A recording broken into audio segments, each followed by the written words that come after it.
What's going on, Jeromes? Beautiful day for some Q&A. Thank you for everyone who submitted questions. Fire it up. First up, Tim Lindsay.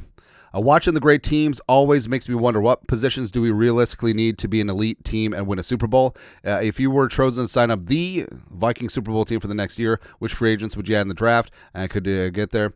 I don't know. Well, for agency, I'd add Osa Odighizuwa and Milton Williams. Like, damn the cost. And then we'd hammer nose tackle in the draft. We could get Derek Harmon, who could play some nose. We could get Tyleik Williams from Ohio State. We could get Jordan Phillips from Maryland. We get Deion Walker from Kentucky. There's a lot of options. J.J. Pegues from Ole Miss. I also haven't played running back. He's the fridge. I love it, man. But going back, you have to be able to, it's a passer and get the passer league. So obviously you need your quarterback and you need to neutralize the other quarterback. Just completely move them off the spot and get after things. Because if you look at the past Super Bowl winners, you have the Eagles pass rush, Chris Jones with the Chiefs last couple of years. You had Aaron Donald with the Rams. The Buccaneers got after things against the Chiefs. You got Chris Jones again. The Patriots against the Rams. Our guy Flores having Kyle Van Noy and Donta Hightower and Trey Flowers, etc. And the Eagles getting after the Patriots too. It's just you have to be able to rush the passer, right? And the Vikings, they can get things on the edge, but the pocket was clean way too often last year. Where you can neutralize edge rushers, it's very tough to neutralize a defensive lineman who can get immediate pressure in the A or B gap. It's just really, really tough because if you double inside, then it stresses the outside. And it makes things a lot easier for the edge rushes. So that's exactly what the Vikings need to do, hammer along the defensive line. Offensive line also needs to be addressed too, but everyone knows that, and hopefully they will do that because they have the resources, the cap space, and also it's a great defensive tackle draft, even though the Vikings don't have a ton of draft picks. Next. Sean Johnson, are you rethinking your stance on Trey Smith after tonight? No, absolutely not. Right. We explained this earlier in the week. The entire Chiefs' offensive line was bad. Mahomes hang on to the ball too damn long as well. He really darned it in the Super Bowl. Trey Smith got dinged for 3 pressures and a sack, but that was the only sack that he allowed all season.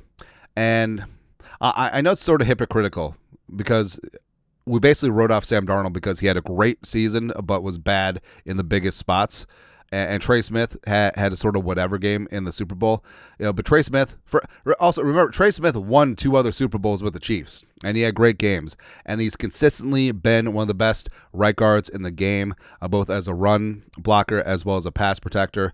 So 4 straight years of a sterling resume, we'll take that. And it wasn't like Trey Smith was the weak link. The entire Chiefs offensive line was weak. So I would still pursue Trey Smith. I would still pay him the premium and just go after it because Trey Smith, he would be as impactful as signing Steve Hutchinson in 2006. And he could suture up one of those guard spots for the next 5, 6, 7 years. Maybe Trey Smith gets a second contract with the Vikings. It'd be great. Next. Showdown. Ooh, I like this one. Using only previous Vikings quarterbacks, who would you comp J.J. McCarthy to? Teddy Bridgewater with good knees. Joe Wet. No. So I think that the leadership, the moxie, the movement skills, Tarkenton's right there, right? And J.J. McCarthy, he doesn't get enough credit as an athlete. Like, you're going to see it. Like, he will be rambling, scambling, gambling, buying a little bit of time, and it will be good to go there. Also, like the leadership and the fortitude, I think that's Tarkenton. Also, of course, his number sake, number 9, feeling fine, Tommy Kramer. Tommy Kramer, respect. He was gritty, gutty, do whatever it takes to win. He made some big-time plays throughout Vikings history. I feel like he's underrated in the pantheon of great quarterbacks. Tommy Kramer was good, man. Tommy Kramer was really good. I think that off the field partying wise, maybe it's night and day opposite with J.J. McCarthy. But I think that there is a lot of grit to McCarthy's game, a lot of do anything for your teammates, give everything to the game type mentality as well. So I'd say that maybe a little bit of Rich Gannon, except Rich Gannon Raiders. So I guess that doesn't really count. Rich Gannon wasn't really Rich Gannon when he was here with the Vikings. But yeah, I would say like a mix of Tarkenton and Tommy Kramer. I think that would make sense with J.J. McCarthy. Next, Valesung, since the Vikings have never been to a Super Bowl since they moved indoors, was a mistake to do so. So the Vikings played at Met Stadium since their inception in 1961, moved to the Metrodome in 1981, I believe, and have been indoors ever since, outside of those couple years at TCF Bank Stadium. I mean, it's a valid point, and actually went through and looked. Only 4 of the 59 Super Bowl champions to date played their home games indoors. The 99 Rams, the alleged Saints, the Indianapolis Colts in 06, and then the Rams. Even though the Rams technically it is an indoor stadium, but it technically is. You know what I mean? SoFi's open air, except it's completely covered. Right, but only 4. And I know that dome stadiums didn't really come into vogue until the 80s, but even looking back, like since 1999, then only 4 of the 25 Super Bowl champions have played indoors. Right, and there is something to be said about an inherent toughness of playing outdoors, and you build your team to be able to withstand the elements. And it's tough on visiting teams coming in, not only playing in a hostile environment, but it's cold, and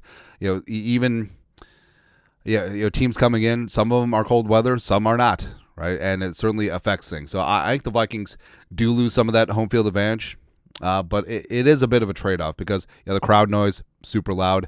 That definitely affects the opposition as well. But I don't know, like when they were building US Bank Stadium, like there was a groundswell. It's like I wanted an outdoor stadium. Like I wanted it to be back. And of course, I'm biased because I never go to the games because my ass is always in the studio. So it wasn't going to affect me. I'd be warm. It'd be 69 degrees in the studio. Nice. But nah. I think that there is a valid point that open air cold weather teams maybe are a little bit tougher.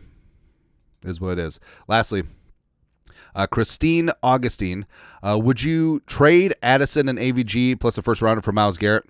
So, this time of year, I love the hypothetical, barroom conversations. I would consider it. Although the first is a little bit steep. Now, I would consider it for a number of reasons. Number one, I don't think that Addison signs a second contract with the Vikings because I think he's a super talent. But I think that money is going to be diverted to the trenches, and also J.J. McCarthy will be eligible for extension before Addison is due, or it'll be close to be syncing up with the 5th-year option. And with Jefferson's deal, and if Hockenson remains, I don't think that you pay a third pass catcher premium dollars. I just don't think that happens. So if the Vikings can, also he's facing a 3-game suspension next year in all likelihood. Andrew Van Ginkel, love him. He's going to be 30. I think right now is his peak value if you are going to move him. Myles Garrett, I understand he's a little bit older, but he has about 5 years of premium game-wrecking prime left. And I know he's not a one-for-one fit for the Flores scheme. Flores would adjust the scheme, right? I mean, Flores generally ran a 4-man front with the Patriots at the end in that Super Bowl, having guys like Trey Flowers and stuff. But with Garrett, he's a game changer, a game wrecker, and I would certainly consider it. But Addison, AVG, and a first, that's a little bit steep. Maybe Addison, AVG, a 2026 second or some change. Sure. So definitely something to think about. I would kind of like it. Yeah. Anyways, that's it. That's at Vikings Q&A this beautiful day. You guys are the best. Put something in the Venmo. Support the work. All that stuff. Skull production value.